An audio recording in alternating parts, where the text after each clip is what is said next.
Urban Development. Minister Garu. Speaker sir, on behalf of Honorable Chief Minister, I beg to move that the government be granted a sum not exceeding 16,436 crores 69 lakhs 65,000 under demand number 17, Municipal Administration and Urban Development. I request the Minister for Legislative Affairs to move the demand number 36, Industries and Commerce, demand number 39, Information Technology, Electronics and Communications. Minister Garu. Speaker sir, I beg to move the government be granted a sum not exceeding rupees 774 crores 15 lakhs 69,000 under demand number 39, Information Technology, Electronics and Communications. I request the Minister for Panchayat Raj on behalf of Chief Minister to move the demand number 21, Social Welfare, demand number 22, Tribal Welfare, demand number 24, Minority Welfare. Minister Garu. Speaker sir, on behalf of the Honorable Chief Minister, I beg to move that the government be granted a sum not exceeding rupees 35,694 crores 29 lakhs 95,000 under demand number 21, Social Welfare. Adhyaksha. Speaker sir, I beg to move that the government be granted a sum not exceeding rupees 15,177 crores 96 lakhs 7,000 under demand number 22, Tribal Welfare. Speaker sir, I beg to move that the government be granted a sum not exceeding rupees 3,590 crores 77 lakhs 83,000 under demand number 24, Minority Welfare, sir. I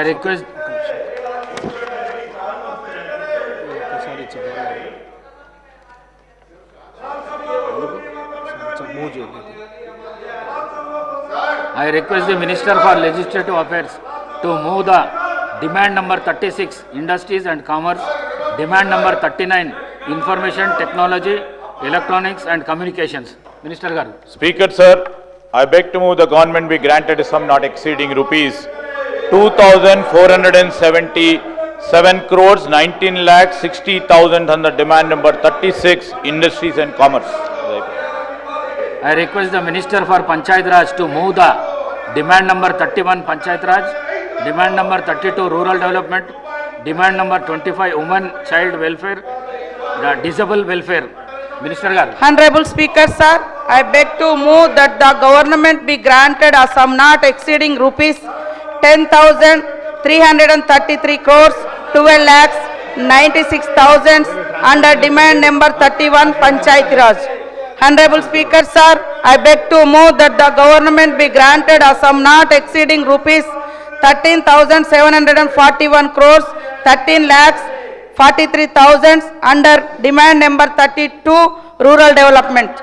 Speaker sir, I beg to move that the government be granted a sum not exceeding rupees 2,792 crores 7 lakhs 9,000 under demand number 25, Women and Child and Disabled Welfare. Adhyaksha.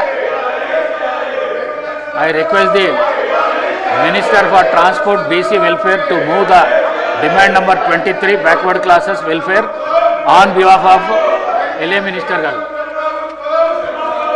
Speaker sir, on behalf of Minister for Transport and BEC Welfare, I beg to move the government be granted a sum not exceeding rupees 11,405 crores 31 lakhs 12,000 under demand number 23, Backward Classes Welfare. Demands are moved. Cut motion numbers 23 to 47 are deemed to have been moved. Now the discussion on demands for grants.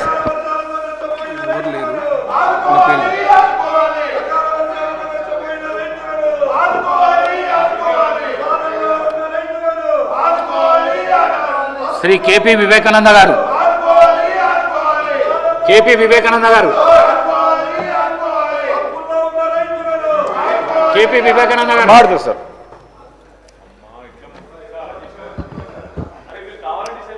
అధ్యక్ష, municipal administration and urban development, అదేవిధంగా industries, information technology, మరి ఇతర పద్ధతులపైన నాకు మాట్లాడడానికి అవకాశం ఇచ్చినందుకు ముందుగా మీకు ధన్యవాదాలు తెలియజేస్తూ అధ్యక్ష, హైదరాబాద్ నగరం పైన గత 16 నెలలుగా ప్రభుత్వం యొక్క దృష్టి ఏ రకంగా ఉందో బడ్జెట్లో వారు మెన్షన్ చేసినటువంటి నిధులు కేటాయింపులని చూసినట్టయితే నగరాన్ని పూర్తిగా విస్మరిస్తున్నట్టు స్పష్టంగా అర్థమవుతుంది అధ్యక్ష. అయితే విషయంలో పోయే ముందు మా బీఆర్ఎస్ పార్టీ తరఫున కూడా మరి రుణమాఫీ సంపూర్ణంగా చేయనందుకు మా నిరసన కూడా వ్యక్తం చేస్తూ చేయాలని చెప్పి కూడా బీఆర్ఎస్ పార్టీ రైతులతో పోరాటం చేస్తున్నట్టు చెప్పి కూడా నీ సభ ద్వారా ప్రభుత్వం దృష్టికి తీసుకొస్తూ అధ్యక్ష, గత సంవత్సరము 10,000 కోట్లు హైదరాబాద్ నగరానికి ప్రత్యేకంగా కేటాయిస్తామని చెప్పినప్పుడు నగర ప్రజలతో పాటు ప్రజాప్రతినిధులందరూ కూడా చాలా సంతోషించారు అధ్యక్ష. కానీ వాస్తవాలు ఒక్కసారి చూసినట్టయితే మరి దీనిపైన స్పష్టత ఖచ్చితంగా ఈరోజు మంత్రి గారు మరి బాధ్యతలు చేపట్టేది ముఖ్యమంత్రి గారైనా ఈరోజు దీనిపైన రిప్లై అంతా కూడా గౌరవ మంత్రివర్యులు శ్రీధర్ బాబు గారు ఇస్తారు కాబట్టి దీనిపైన స్పష్టత ఇవ్వాల్సినటువంటి బాధ్యత ఉందని చెప్పి తెలియజేస్తూ ఈ కొన్ని అంకెలు చెప్పే ప్రయత్నం చేసిన అధ్యక్ష మనంటూ కూడా సరి చేయొచ్చు. జిహెచ్ఎంసీకి గత బడ్జెట్లో 2,654 కోట్లు కేటాయిస్తే 200 crores అంటే 1,200 కోట్లు విడుదల చేశారు అధ్యక్ష. హెచ్ఎండిఏకు ఔటర్ రింగ్ రోడ్ రుణం కోసం 200 కోట్లతో పాటు అభివృద్ధి కార్యక్రమాల కోసం 500 కేటాయిస్తే దానికి నిధులు ఏమీ కూడా కేటాయించలేదు అధ్యక్ష. జలమండలికి 3,385 కోట్లు కేటాయిస్తే అందులో కేవలం రుణాల కోసమే 800 కోట్ల రూపాయలు విడుదల చేశారు. కానీ అభివృద్ధి పనులకు జలమండలికి ఆదుకునేందుకు ఏమి కూడా ఉపయోగపడలేదు అధ్యక్ష, రూపాయి కూడా రాలేదు. మెట్రో రైలుకు అధ్యక్ష మరి ముఖ్యమంత్రి గారు ఎంతో ప్రతిష్టాత్మకంగా ఖచ్చితంగా మేము ఎయిర్పోర్ట్ వరకు తీసుకెళ్తామని చెప్పి ఉన్న రూట్ని క్యాన్సిల్ చేసేసి ఉన్న పనులున్న రాయదుర్గం నుంచి ఎయిర్పోర్ట్కి నడిచేటువంటి మంచి రూట్ని క్యాన్సిల్ చేసేసి సరే ఓల్డ్ సిటీ నుండి తీసుకెళ్తే మేము అందరం కూడా ఆహ్వానించాం, కానీ ఇది క్యాన్సిల్ చేయొద్దని చెప్పి పదే ప్రాధాయపడ్డాం. ఇప్పుడు కూడా నేను కోరుతా ఉన్నాను మళ్ళీ రీఇనిషియేట్ చేయాలి. దానికి సంబంధించినటువంటి కేటాయింపులు ఒకసారి చూసినట్టయితే అధ్యక్ష 1,100 crores కేటాయిస్తే 300 లోపే ఇచ్చారు అధ్యక్ష. అదేవిధంగా మళ్ళీ ఈ హెచ్సిటీ ఐసిటీ పేరు మీద కూడా 2,650 crores కేటాయిస్తే అధ్యక్ష దానిలో కేవలం 902 crores మాత్రమే ఇచ్చారు అధ్యక్ష. మూసీ సుందరీకరణకు అని చెప్పేసి కూడా చూసాం అధ్యక్ష. హైదరాబాద్ నగరంలో ఏ రకమైనటువంటి హంగామా, ఏ రకమైనటువంటి మరి చూసాం, సోషల్ మీడియా ద్వారా ప్రజల యొక్క రెస్పాన్స్ కూడా చూసాం. దానికి మూసీ సుందరీకరణకు అని చెప్పి 1,500 కోట్లు కేటాయిస్తే అధ్యక్ష మరి ఆ ప్రాజెక్ట్ మొత్తం ప్రాజెక్టుకు 80 కోట్లు మాత్రమే విడుదల చేసి మరి దాంట్లో నివసించే 170 మంది నిరుపేదల ఇళ్ళు మాత్రం కూల్చేయడంలో ఉత్సాహం చూపించింది ప్రభుత్వం తప్ప ఆ సుందరీకరణ పనులు మాత్రం ముందు తీసుకెళ్లడానికి శ్రద్ధ వహించలేదు అధ్యక్ష. ఇలా గత ఏడాది కేటాయించిన నిధుల్లో కేవలం 25% నిధులను మాత్రమే విడుదల చేసి మరి నగరంని పూర్తిగా విస్మరించినట్టు స్పష్టంగా ఈ యొక్క గణాంకాల ద్వారా అర్థమవుతుంది అధ్యక్ష గత బడ్జెట్లో. అయితే గొప్పలు చెప్పుకోవడానికి హడావుడి చేసింది ప్రభుత్వం తప్ప మరి దీన్ని పూర్తి చేయడానికి ఎక్కడో ప్రయత్నం చేయలేదు, పూర్తిగా విస్మరించింది అధ్యక్ష. ప్రభుత్వము మొదటి నుంచి కూడా ఫోర్త్ సిటీ, అదేవిధంగా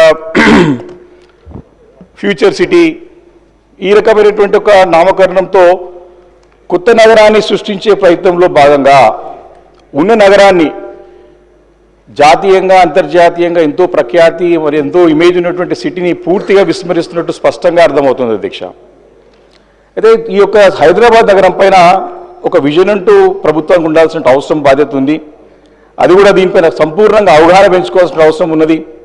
దీన్ని ఏ రకంగా ముందు తీసుకెళ్లాల్సిన అవసరం ఉందని చెప్పేసి నేను ఈ సందర్భంగా మనవి చేస్తున్నాను అధ్యక్ష. అయితే గత బడ్జెట్ గురించి నేను చెప్పాను అధ్యక్ష, దాదాపు 25% నిధులనే మరి కేటాయించి మిగతాది కూడా మరి ఇక్కడ కూడా ఖర్చులో కనపడలేదు. ఈ సంవత్సరం అధ్యక్ష జిహెచ్ఎంసీకి ఈసారి 7,582 crores గవర్నమెంట్ జిహెచ్ఎంసీ డిమాండ్ చేస్తే దాంట్లో 3,101 crores మాత్రమే కేటాయించి దాంట్లో 40%నే ఇస్తానికి ప్రభుత్వం ముందుకు వచ్చింది అధ్యక్ష. ఈ పైసలు మరి ఈ డబ్బులు ఎలా ఇస్తారో అనేది కూడా దీంట్లో స్పష్టత లేదు. హెచ్సిటీ కోసానికి 4,000 కోట్లు అడిగితే అధ్యక్ష 2,654 crores మాత్రమే ఇచ్చారు అధ్యక్ష. భూసేకరణకు 400 కోట్లు అడిగితే అధ్యక్ష ఇచ్చింది 18 కోట్లు మాత్రమే అధ్యక్ష, అంటే కేటాయించింది. అంటే ఇక్కడనే అసలు సంగతి అంటే సీరియస్నెస్ ప్రభుత్వం యొక్క కమిట్మెంట్ అనేది ఇక్కడనే అర్థమవుతుంది అధ్యక్ష. ఎందుకంటే పనులకు 2,654 కోట్లు కేటాయించారు కానీ భూసేకరణకు మాత్రం నిధులు కూడా సరిపోయేంటే 18 కోట్లు, 400 కోట్లు అడితే 18 కోట్లు ఇచ్చారంటే భూసేకరణ కాదని చెప్పి స్పష్టంగా అర్థమవుతుంది అధ్యక్ష. అంటే మళ్ళొకసారి ఇది కేవలము కాగిదాలకి మాత్రమే సాటిస్ఫాక్షన్ చేసే విధంగా క్షేత్రస్థాయిలో సాధ్యపడని విధంగా స్పష్టంగా అర్థమవుతుంది అధ్యక్ష. ఈ రకంగా ఎట్లా ముందుకు పోతారని ఖచ్చితంగా మంత్రి గారు తన సమాధానంలో చెప్పాల్సిందిగా నేను వారిని డిమాండ్ చేస్తున్నాను అధ్యక్ష. అదేవిధంగా జలమండలి మీద అధ్యక్ష ఇప్పటికే 1,500 కోట్ల రుణం ఉంది అధ్యక్ష. గోదావరి 2-3 దశల కింద మరో 2,250 crores భారం మోపనున్నారు. 8,000 crores అడిగితే 3,385 crores మాత్రమే కేటాయించి పోయిన సంవత్సరం లాగానే మరి ఈ సంవత్సరం కూడా ముందుకు తీసుకెళ్ళి అందులో కేవలం పోయినసారి కూడా సేమ్ ఇదే ఫిగర్ ఇచ్చారు అధ్యక్ష. కానీ దాంట్లో తిరిగి చెల్లింపు అంటే మా బ్యాంక్ రుణాలు కానీ దానికి కేటాయించి 800 crores తప్ప అభివృద్ధి పనులకు ఒక్క పైసా కూడా ఇవ్వలేదు అధ్యక్ష. ఇంకో ముఖ్యమైనటువంటి అంశం అధ్యక్ష, అంటే హైదరాబాద్ నీటి అవసరాలను దృష్టిలో పెట్టుకొని మరి గతంలో కేసీఆర్ గారి నాయకత్వంలో అప్పుడు కేటీఆర్ గారు కూడా పురపాలక శాఖ మంత్రిగా ఉన్నప్పుడు 1,062 కోట్లతో కాళేశ్వరం పథకంలో భాగమైనటువంటి కొండపోచమ్మ సాగర్ నుంచి 10 TMCలు గోదావరి జలాన్ని నగరానికి తరలించేందుకు అన్ని ఏర్పాట్లు చేశారు. కానీ ఈ ప్రభుత్వము 2-3 దశలంటూ మల్లన సాగర్ నుంచి 20 TMC తరలించేందుకు రూపాయలు 7,536 కోట్లతో టెండర్లు పిలిచింది అధ్యక్ష. అంటే 26 కిలోమీటర్ల దూరంలో కొండపోచమ్మ నుంచి కాకుండా దూరం ఉన్నటువంటి మల్లన సాగర్ నుంచి నీళ్లు తీసుకురావడానికి ఎవరి గురించి ఈ యొక్క ప్రయోజనం చేస్తున్నారో అర్థం కాని పరిస్థితి అధ్యక్ష. అసలు బోర్డు ఇప్పటికే దానిపైన 8,000 crores పైగా ఆర్థిక లోటు ఉంది అధ్యక్ష. అలా జలమండలిపై 1,000 కోట్లతో అయిపోయేదాన్ని అదనంగా 6,000 కోట్లు అంటే 7,000 కోట్లతో పెంచి మళ్ళీ బోర్డు పైన భారం మోపడానికి ప్రభుత్వం ప్రయత్నం చేస్తుంది స్పష్టంగా అర్థమవుతుంది అధ్యక్ష. అదేవిధంగా గతంలో కేసీఆర్ గారి నాయకత్వంలో 10 ఏళ్ల పాటు అధ్యక్ష గతంలో కూడా పూర్వం కూడా చూసాం, హైదరాబాద్ నగరంలో చూసాం, ఎప్పుడు చూసినా జలమండలి ముందు ఖాళీ కుండలతో ఖాళీ బిందులతో ధర్నాలు అధ్యక్ష. గతంలో స్వర్గీయ పీజీ నరేంద్ర రెడ్డి గారు ఎప్పుడు కూడా అక్కడ ధర్నాలు చేస్తుండే అధ్యక్ష. మేము చిన్ననాడు నుండి కూడా మొన్న ఎమ్మెల్యే వరకు కూడా ఏ సమ్మర్లో కూడా ధర్నాలు లేనటువంటి ఎండాకాలం లేదు అధ్యక్ష. అలాంటిది కేసీఆర్ గారు ప్రాతినిధ్యం నాయకత్వం తీసుకున్న తర్వాత మరి ఎప్పుడు కూడా నీటి సమస్య లేకుండా చక్కగా మంచి అంటే సంతృప్తికరంగా హైదరాబాద్ నగరం అంతా కూడా నీటి సరఫరా చేసినట్టు ఘనత వారికి ఉంది అధ్యక్ష. కానీ మరి గత ఏడాది వర్షాలున్నా మా నగరంలో నీటి అయితే ఎందుకు వస్తుంది అధ్యక్ష? ట్యాంకర్లు ఎందుకు పెరిగిపోయినాయి? ట్యాంకర్ల డిమాండ్ ఎందుకు పెరిగింది? ఎందుకు ప్రభుత్వం దీనిపైన చర్య తీసుకోవడం ముందుకు వెళ్తా ఉన్నారు? గతంలో వారానికి 10 రోజులు ఒకసారి నీళ్ళు వచ్చేటువంటి సందర్భాలు ఉండే, కానీ కేసీఆర్ గారి హయాంలో ఇక్కడ కూడా బాగా లేకుండా మరి దాని సమస్య పరిష్కరించి మరి ముందుకు వెళ్ళే తరుణంలో ఈ సంవత్సరం మళ్ళీ పాత రోజులు గుర్తొచ్చే విధంగా కనపడుతోంది అధ్యక్ష. ప్రధానంగా ఈ యొక్క వ్యవస్థ నిర్వహణలో సక్రమంగా జరగట్లేదు అని స్పష్టంగా అర్థమవుతోంది. జలమండలి యొక్క వేసవి కార్యాచరణ ప్రణాళిక రూపొందించడానికి అడుగులేస్తలేదు. ఇప్పుడు అడుగుతూనేమో ఎండలు నెల ముందే మొదలయ్యాయని చెప్పి మరి ప్రకృతి మీద నెపం మోపడానికి ప్రయత్నం చేస్తున్నట్టు స్పష్టంగా అర్థమవుతుంది అధ్యక్ష.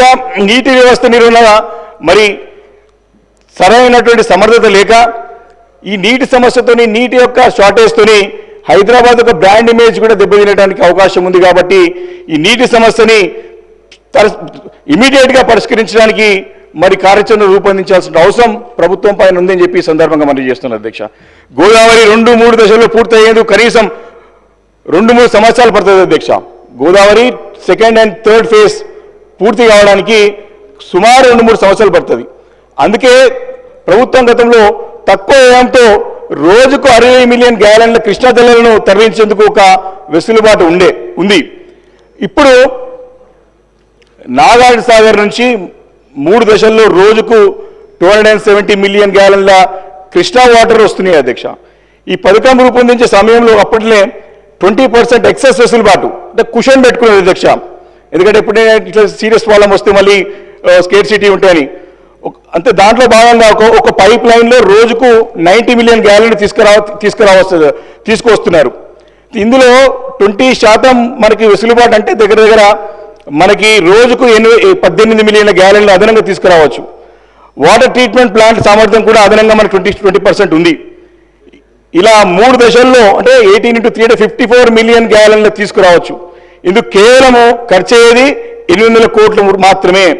ఈ ఖర్చు చేస్తే కోయందపూర్ నుంచి గుణగల్ మరి అక్కడ వరకు 4 పైప్ లైన్లు వేయవచ్చు. కేవలం 8 నెలల్లో పని పూర్తి అవుతుంది. అదే అధ్యక్ష, నాగార్జున సాగర్ డెడ్ స్టోరేజ్ రావడంతో మళ్ళీ 5 crores పెట్టి అప్పుడే ఎమర్జెన్సీ మోటార్లు పెడుతున్నారు. ఇప్పుడు నాగార్జున సాగర్ నీళ్ళు డెడ్ స్టోరేజ్ వచ్చింది కాబట్టి మనకి ఎమర్జెన్సీ వాటర్ కావాలి కాబట్టి మోటార్లు పెడుతున్నారు. గతంలో కేసీఆర్ గారి నాయకత్వంలో 80% వరకు పనులు పూర్తి చేసేటువంటి సుంకిశాల పథకం పూర్తి అయితే డెడ్ స్టోరేజ్ కూడా నీళ్లు వచ్చేవి. ఇప్పుడు సుంకిశాల పూర్తి అయితే అధ్యక్ష 80% పూర్తయింది. ఇంకా 20% పూర్తి అయితే మనకి అదనంగా ఖర్చు లేకుండా ఖచ్చితంగా ఇప్పుడున్నట్టు ఆ సుంకిశాల నుంచి వాటర్ రాయడానికి అవకాశం ఉండే.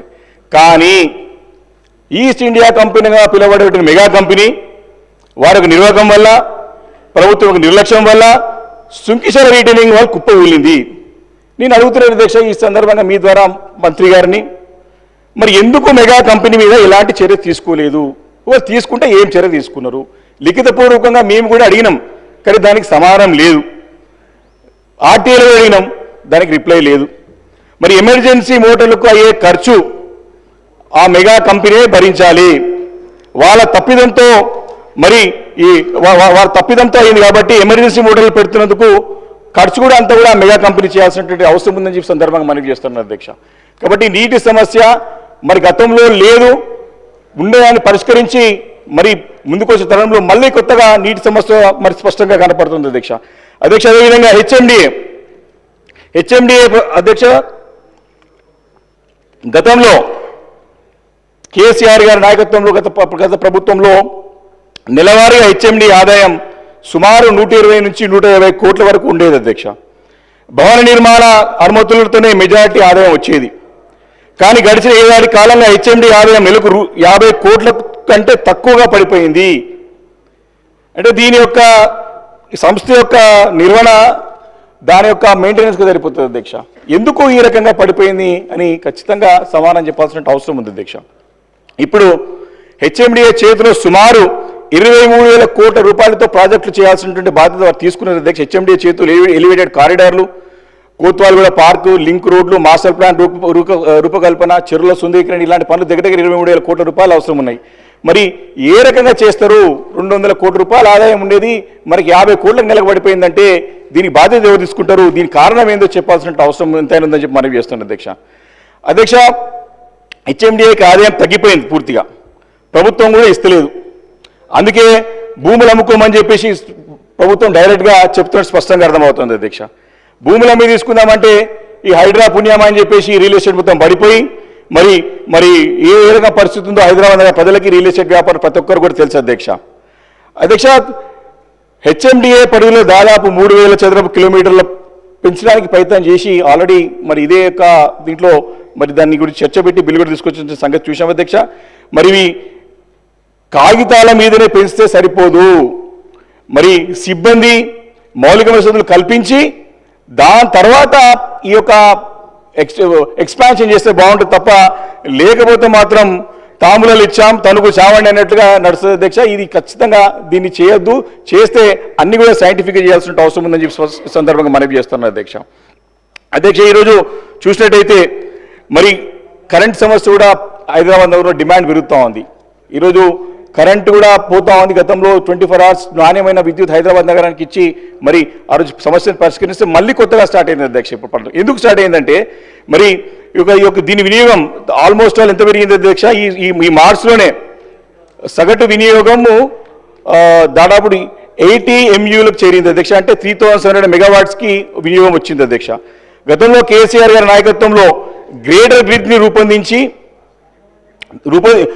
రూపొందించుకునేందుకు దానిపై ఇప్పుడు ఎంత భారం పెరిగినా కరెంటు వస్తుంది. ఎందుకంటే ప్రతి వినియోగం ప్రతి సంవత్సరం కూడా 10 to 15% పెరుగుతుంది అధ్యక్ష. అందుకు అనుగుణంగా కొత్త సబ్స్టేషన్లు, ట్రాన్స్ఫార్మర్లు, లైన్లు వేయాలి. కానీ ఇప్పుడు ప్రభుత్వం మాత్రము అసలు వేసవి కార్యాచరణ రూపొందించలేదు, అమలు చేయలేదు, ప్లాన్ ఆఫ్ యాక్షన్ లేదు, ఇంప్లిమెంటేషన్ కూడా చేయడానికి ప్రయత్నం చేస్తలేదు అధ్యక్ష. అందుకే గతంలో లేక 24 hours కరెంటు ఉండటం లేదు అధ్యక్ష. గ్రేటర్ పరిధిలో 72 సబ్స్టేషన్లు ఏర్పాటు చేయాలని ఏడాదిన్నర కిందటనే అధికారులు ప్రతిపాదనలు పెట్టారు. గతంలో 1-2 సబ్స్టేషన్ల కోసం టెండర్లు పిలిచేవాళ్ళు అధ్యక్ష. సబ్స్టేషన్ ఎక్కడ అవసరం ఉంటే అప్పటికప్పుడు 1, 2, 3 ఎన్ని అవసరం ఉంటే అప్పుడు టెండర్లు పిలిచేవారు అధ్యక్ష. దీంతో చిన్న కాంట్రాక్ట్ సరే వాళ్ళు పనులు చేసుకుంటుంటే దక్కించుకొని పూర్తి చేస్తుండే, అక్కడిక్కడ సమస్య పరిష్కరిస్తూ ఉండే. కానీ గత ఏడాది ఈ టెండర్లను ఆపేసారు అధ్యక్ష. సబ్స్టేషన్లకి 1, 2, 3, 4 సబ్స్టేషన్లు పెడతాం కానీ దాన్ని ఆపేసి దక్షిణ డిస్కం పరిధిలోని 200 పైగా సబ్స్టేషన్లు కలిపి ఒకేసారి టెండర్లు పిలిచారు. మరి ఆ ఒక కంపెనీకి వచ్చింది అధ్యక్ష. గిట్టుబాటు కాలేదని చెప్పేసి మళ్ళీ వెనక్కిపోయింది అధ్యక్ష. 2 సార్లు టెండర్ పిలిపించారు అధ్యక్ష. అధికారులు టెండర్లు పిలిచి చేతులు నిలుపుకున్నారు. ఈలోగా ఎండాకాలం వచ్చింది. మళ్ళీ కొత్త సబ్స్టేషన్లు లేక ఫీడర్లపై భారం పెరిగి ఐటీ కారిడార్లో కానీ ఈ యొక్క కరెంట్ షార్టేజ్, కరెంట్ పోవడము స్టార్ట్ అయింది అధ్యక్ష. 2 గంటలు ఈ యొక్క ఐటీ కార్డు ఎప్పుడు మనం నిరంతరం ఇచ్చేది అధ్యక్ష. ఈ 200 సబ్స్టేషన్లు ఒకటేసారి పిలవాలని చెప్పేసి ఆ కంపెనీకి లాభపడాలని చెప్పేసి ఎందుకు ప్రయత్నం చేస్తుంది ప్రభుత్వం అని చెప్పి స్పష్టంగా అడుగుతున్నాం అధ్యక్ష. మరి కంపెనీ అనుకున్న వ్యక్తులు పెద్ద వ్యక్తులు అధ్యక్ష, నేను పేరు చెప్పలేను, బాగుండేదో చెప్తే కూడా బాధ్యతల పదవిలో ఉన్నారు వారికి లాభం చేయడానికే మరి చేస్తున్నారా, ప్రజలు పట్టించుకోరా అని చెప్పేసి సందర్భంగా అడుగుతున్నారు అధ్యక్ష. సింపుల్గా ఈరోజు హైదరాబాద్ నగరంలో రోజుకి పెరుగుతున్న డిమాండ్ తగ్గట్టు ప్రభుత్వం స్పష్టంగా ముందు పోయినట్టు కనపడుతుంది అధ్యక్ష. ఎందుకంటే హెచ్సిటీ కింద ప్రభుత్వము ప్రతిష్టాత్మకంగా పనులు ప్రారంభించింది.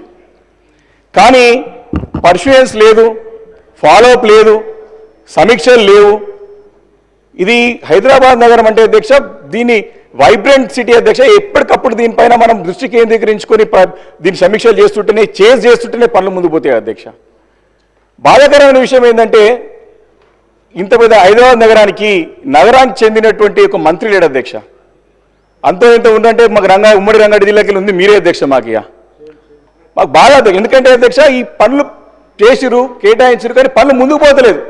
ఉదాహరణకు మా దగ్గరనే ఫాక్సాగర్ రోడ్, మా ఇంటి పక్కకే ఫాక్సాగర్ రోడ్ ఉంటుంది అధ్యక్ష. 100 feet రోడ్ శాంక్షన్ అయింది గతంలో, కానీ 100 feet పాసిబిలిటీ లేదు. దాన్ని 40 feet చేయమని చెప్పేసి అధికారులకు చెప్పినా పట్టించుకుంటలేరు. 100 feet గతంలో తీసుకున్నారు, బట్ అది ఫీజిబిలిటీ లేదు. అక్కడ ఒక పక్క బండి ఉంటుంది, ఒక పక్క ఇండ్లు ఉంటాయి, కోర్టుల కేసులు పోయి పండింగ్ పడిపోతుంది అది. కాబట్టి హెచ్సిటీ కింద ఇంత పెద్ద ఎత్తున మీరు ప్రతిష్టాత్మకంగా తీసుకొని దగ్గర 7,000 కోట్లతో పనులు ప్రారంభించి కానీ పనులు ముందుకు పోకపోతే ఎవరికి నష్టం అధ్యక్ష? అది డైరెక్ట్గా ప్రజలకు నష్టం, ప్రభుత్వానికి కూడా చెడ్డ పేరు, బాధ్యత తీసుకుంటే ఎమ్మెల్యేలకి అయినా కూడా ప్రజాప్రతినిధులు కూడా చెడ్డ పేరు. కాబట్టి నేను కోరేది ఒకటే అధ్యక్ష, మీరు రెగ్యులర్గా ఎప్పటికప్పుడు కూడా దీనిపై సమీక్షలు పెట్టండి, దీనిపైన ఆన్సర్ చేయండి, దీనిపైన మాకు తెలియజేయండి అని చెప్పేసి సందర్భం కోరుతాను అధ్యక్ష.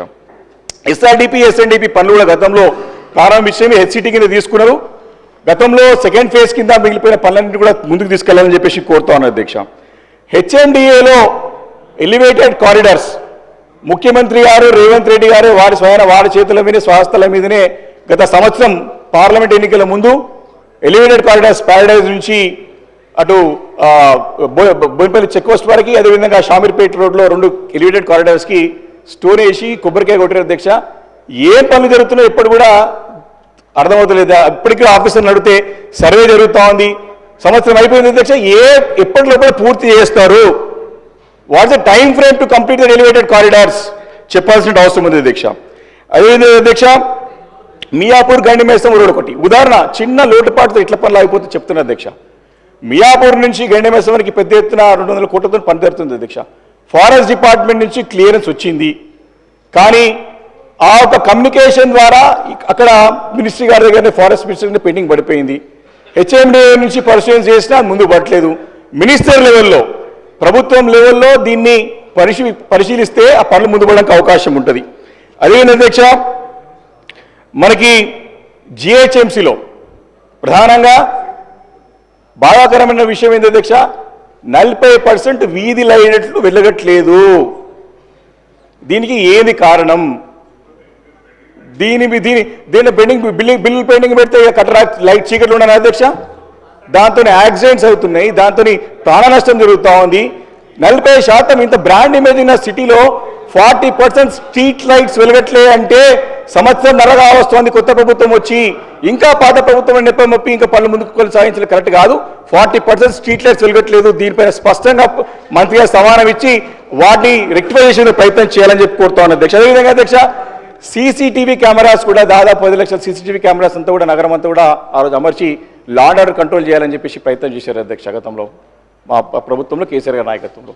ఆ ఒక సీసీటీవీ కెమెరాస్ మెయింటెనెన్స్ లోపం వల్ల కూడా పోలీస్ డిపార్ట్మెంట్ కూడా ఇబ్బంది పడుతుంది అధ్యక్ష. దానిపైన కూడా నిర్ణయం తీసుకుని సీసీటీవీ కెమెరాస్ కూడా మెయింటైన్ చేయాల్సిన అవసరం ఉందని చెప్పి సందర్భంగా మనవి చేస్తా ఉన్నాను అధ్యక్ష. అధ్యక్ష, పారిశుద్ధ కార్మికుల వేతనాలు కూడా మరి చాలా తక్కువ ఉన్నాయని చెప్పి గతంలో ముఖ్యమంత్రి గారు కేసీఆర్ గారి నాయకత్వంలో 7,000 నుంచి దాన్ని 11,000, 12,000 చేసి మరి వారి యొక్క దాతలు చాటుకున్నారు. ఈ ప్రభుత్వం కూడా వారు హామీ ఇచ్చినారు, 17,000, 18,000 చేస్తామని చెప్పి తక్షణం పెంచాలని చెప్పేసి సందర్భంగా కోరుతా ఉన్నారు అధ్యక్ష. అదేవిధంగా అధ్యక్ష, మెయిన్ రోడ్స్ని ఊడ్చే యంత్రాలను కూడా రామ్కి కాంట్రాక్ట్ ఇచ్చారు, మరి దాంట్లో కూడా అవకతవకలు ఉన్నాయి. మరి మీ ద్వారా నేను మంత్రి గారి తీసుకొస్తా ఉన్నాను. ఆ రామ్కి మరి యంత్రాల ద్వారా రోడ్స్ క్లీన్ చేయాలంటారు కానీ కార్మికులతో క్లీన్ చేస్తారు కానీ బిల్లు మాత్రం రామ్కి చెల్లిస్తారు అధ్యక్ష. మరి దానిపైన కూడా మాట్లాడుతూ కోరుతాను అధ్యక్ష. అదేవిధంగా అధ్యక్ష, మరి ప్రాపర్టీ ట్యాక్స్ విషయంలో కూడా కొన్ని రెసిడెన్షియల్కి కమర్షియల్ వస్తూ ఉన్నాయి, దానిపైన కూడా దృష్టి కేంద్రీకరించాల్సిన అవసరం ఉంది అధ్యక్ష. అదేవిధంగా 40, 50, 60 గజాలు ఉన్నటువంటి బిల్డింగ్లకు కూడా 100% పెనాల్టీ వేసి 3 సంవత్సరాల ముందు నుంచి కూడా ట్యాక్స్ చేస్తారు అధ్యక్ష. దాని పట్ల కూడా నేను కమిషనర్ గారికి, జోనల్ కమిషనర్ దృష్టికి తీసుకెళ్లాను. దాన్ని కూడా తక్షణం మరి ఒక శాశ్వతంగా పరిష్కారం ఇవ్వాలి. 40 గజాలు, 50 గజాలు కూడా పెనాల్టీ వేయడం, వారికి 3 సంవత్సరాల నుంచి కూడా ట్యాక్స్ చేయడం కరెక్ట్ కాదని చెప్పి సందర్భంగా మనం చేస్తున్నాం అధ్యక్ష. డాగ్ మెనెస్ కూడా గతంలో చెప్పాము అధ్యక్ష. డాగ్ మెనెస్, కుక్కల యొక్క బెడద ఎక్కువన్నది, దాన్ని నియంత్రించడానికి, దాన్ని కంట్రోల్ చేయడానికి కూడా ప్రయత్నం చేయాలని చెప్పి సందర్భంగా కోరుతాను అధ్యక్ష. మెట్రో, హైదరాబాద్ మెట్రోకి ఇప్పుడు మీరు కేటాయించిన నిధులతో పెడితే ఎన్ని సంవత్సరాలు పూర్తవుతుంది? మెట్రో గతంలో మీరు చెప్పినారు, మేము నార్త్ సిటీకి కావాలని చెప్పేసి మీరు 4th సిటీ తీసుకుపోతామని చెప్పారు ముఖ్యమంత్రి గారు. ప్రజల నుంచి మరి తిరుగుబాటు వచ్చింది, ఆందోళన వచ్చిన తర్వాత మళ్ళీ కూడా వారు సమీక్షించుకొని నార్త్ సిటీకి మేము మెట్రో ఇస్తామని చెప్పి ప్రకటించారు. సంతోషం, దాన్ని అభినందిస్తున్నాం అధ్యక్ష. కానీ ఆ దిశగా అడుగులు పడట్లేదు. 40 కిలోమీటర్లు శంషాబాద్ ఎయిర్పోర్ట్ నుంచి దూరం ఉండి 40 కిలోమీటర్ల దూరం ఉన్నటువంటి లేని ఓల్లో ఉన్నటువంటి ఫ్యూచర్ 4th సిటీకి మీరు కన్సల్టెన్స్కి ఇస్తారు. ఇక్కడ నార్త్ సిటీ జనాభా ఉన్నటువంటి ప్రజలు ఉన్నటువంటి నార్త్ సిటీకి మీరు అడుగులు వేయాలని చెప్పేసి నేను డిమాండ్ చేస్తాను అధ్యక్ష. అదేవిధంగా కాలుష్యము హైదరాబాద్ నగరంలో వాహన కాలుష్యం కదా అధ్యక్ష, ఇండస్ట్రియల్ పొల్యూషన్ కూడా పెరిగిపోయింది రోజు రోజుకి. ఎందుకు ఈ యొక్క దుస్థితి వచ్చింది అధ్యక్ష? గతంలో సేమ్ ఇదే పరిస్థితి ఉంటే 2014-15లో ఈ బాచ్పల్లి ప్రాంతంలో ఉంటే అనేక కాలనీలు వాళ్ళందరూ రోడ్లపైన ధర్నాలు చేశారు. ఇప్పుడు కూడా అదే పరిస్థితి వచ్చింది. మళ్ళీ నిన్నగాక మొన్న పెద్ద ఎత్తున ప్రజలు రోడ్లపైనకి వచ్చి బాచ్పల్లి, నిజాంపేట్, మల్లంపేట, బోరంపేట, దుందిగల్, ఆ గండిమేసం ప్రాంతం అంతా కూడా కాలుష్యం అయిపోయింది అధ్యక్ష. లంబడి తాండాలు ఉంటాయి మాకు, 2-3 తాండాలలో, దుందిగల్, గాగరేపు తాండాలు కూడా కాలుష్యంతో ప్రజలు ఇబ్బంది పడుతూ ఉన్నారు. ఎందుకే కాలుష్యం గతంలో నియంత్రణలో ఉండి కంట్రోల్లో ఉన్నటువంటి ఈ యొక్క కాలుష్యాన్ని కంట్రోల్ చేసేటువంటి బోర్డు, ఈ యొక్క పొల్యూషన్ కంట్రోల్ బోర్డు ఎందుకు పని చేయలేకపోతా ఉంది? ఎందుకు కాలుష్యం పెరిగింది? ప్రజలు ఎందుకు రోడ్లపైన ధర్నాలు చేస్తా ఉన్నారు? ఇది ప్రభుత్వ నిర్వాహకమా, ప్రభుత్వం యొక్క విఫలమా, ప్రభుత్వం యొక్క మరి చేతనతనమా చెప్పాల్సిన అవసరం సందర్భంగా మనం చేస్తున్నాం అధ్యక్ష. అదేవిధంగా హైదరాబాద్ నగర ప్రజలకు అవసరం ఉన్నటువంటి ఉస్మానియా, నిమ్స్, మరి గాంధీ హాస్పిటల్ హెల్త్ గురించి గతంలో ఉండే. మరి కేసీఆర్ గారు ఆలోచన చేసి కోటి జనాభా దాటిపోతా ఉందని ఆలోచన చేసి మరి మంచి సూపర్ స్పెషాలిటీ హాస్పిటల్స్ని మరి స్టార్ట్ చేసిన అధ్యక్ష.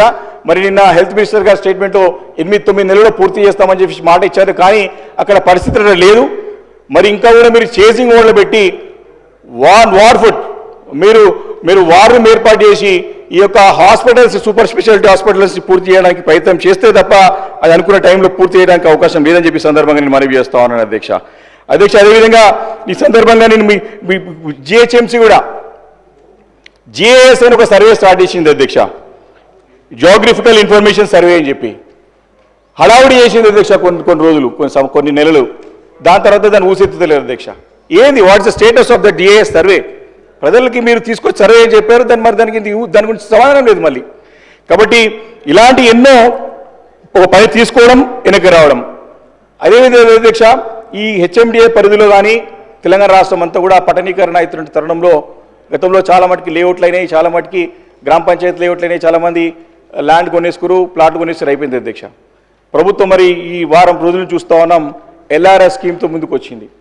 గతంలో ప్రభుత్వ పెద్దల యొక్క స్లోగనే, గతంలో అపోజిషన్ పార్టీలో ఉన్నటువంటి నాయకులు, ముఖ్యమంత్రి గారు కానీ, ఉత్తమ్ కుమార్ రెడ్డి గారు పెద్దలు కానీ, అదేవిధంగా సీతక్క గారు కానీ నో ఎల్ఆర్ఎస్ నో బీఆర్ఎస్ అన్నారు అధ్యక్ష. నేను రిక్వెస్ట్ చేస్తా ఉన్నా, ఎల్ఆర్ఎస్ తీసుకురావడం సంతోషమే. మీరు ఇచ్చిన మాట ప్రకారమే ఎల్ఆర్ఎస్ ఉచితంగా చేస్తామని చెప్పి మాట ఇచ్చారు. మాట కట్టుబడి మరి మడమ తిట్టని పార్టీ అని చెప్తారు కాబట్టి మడమ తిప్పకుండా మీరు మాట నిలబెట్టుకోవాలని చెప్పేసి బీఆర్ఎస్ పార్టీ డిమాండ్ చేస్తుంది అధ్యక్ష. అదేవిధంగా 2 BHKలు దాదాపు నగరం శివార్లు మొత్తం చాలా పెద్ద ఎత్తున 2 BHK హౌస్, డిగ్నిటీ హౌసింగ్కి వచ్చాయి అధ్యక్ష. చాలా పూర్తయినాయి, చాలా ఇండ్లు నివాసం కూడా ఉంటా ఉన్నారు. దాంట్లో నేను రిక్వెస్ట్ చేస్తున్నది అధ్యక్ష, అక్కడ వారికి గ్రేవ్ యార్డ్స్ కానివ్వండి, అమ్యూనిటీస్కి కొన్ని ప్లేస్ తీసుకున్నా కానీ గ్రేవ్ యార్డ్స్కి మరి హిందూ, ముస్లిం, క్రిస్టియన్ గ్రేవ్ యార్డ్స్కి స్థలాలు కావాలా, టెంపుల్, మాస్, చర్చ్ కూడా స్థలాలు కావాలా. నేను మీ ద్వారా మంత్రిగా రిక్వెస్ట్ చేస్తా ఉన్నాను. ఇమీడియట్గా రెవెన్యూ అథారిటీస్కి మీరు డైరెక్షన్స్ ఇచ్చి వారి సరిపడా స్థలాలన్నీ కూడా సేకరించి వాటికి ఇచ్చినట్టయితే ప్రజలందరూ ఇబ్బంది పడుతూ ఉన్నారు, వాళ్ళని చనిపోతే, ఎందుకంటే దాని నివాసం ఉంటున్నారు అక్కడ. చివరి చనిపోతే ఎక్కడ పోయేలా ఒక స్థానికులు వారిని అంటే ఎవరికి పరిమితులకు ఉంటాయి కాబట్టి ఇది చాలా సీరియస్ ఇష్యూ కాబట్టి దాన్ని అడ్రస్ చేసి దీన్ని పరిష్కారం చూపెట్టాలని చెప్పేసి మీ ద్వారా మంత్రి గారికి కోరుతా ఉన్నాను అధ్యక్ష.